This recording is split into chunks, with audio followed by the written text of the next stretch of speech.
Welcome back to Inside Track. I'm Sarah Eisen. Well, as a candidate, Barack Obama promised change during his historic 2008 campaign. We're keeping track of the pledges he's actually made good on and where he's fallen short. It's a special series we're bringing you all this week, and this morning we are taking a look at jobs. Mike has some of the numbers. Yeah, well, it hasn't worked out exactly as planned. You hear the Republicans last night in Arizona tell it?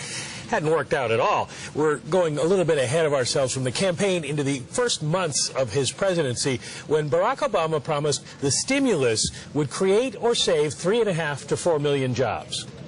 I've got to use 10 pens. By the time President Obama signed the stimulus bill in Denver, the city had lost more than 67,000 jobs.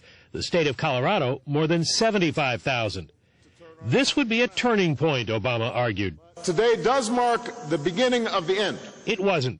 Even though the economy is finally recovering, there are 2,000 fewer jobs in Denver today, 36,000 fewer in Colorado. It was not an isolated experience. 3.6 million jobs disappeared nationwide in the 2 years after the stimulus. Unemployment hit 10%. Even the economic advisors who helped design the plan wonder if they should have done more. I think the real problem is the economy turned out to be a lot sicker than we or anyone knew back when the Recovery Act was passed. It wasn't just design, it was also execution.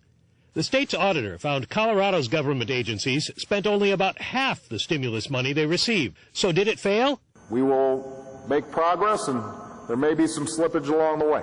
Millions of jobs are created each month and millions lost. It's the difference we report. Nonpartisan economists say the stimulus came very close to meeting its lofty job creation goal.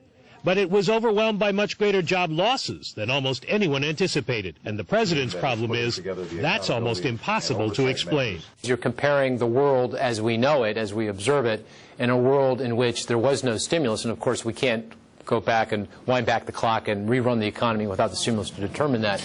Now, a couple more months of job creation like we saw in January would certainly help the president make the campaign re-election promise a little more easier to take. But unless the jobs picture improves significantly like that, it's a real challenge for him. Re-elect me because it might have been worse isn't a particularly compelling campaign slogan.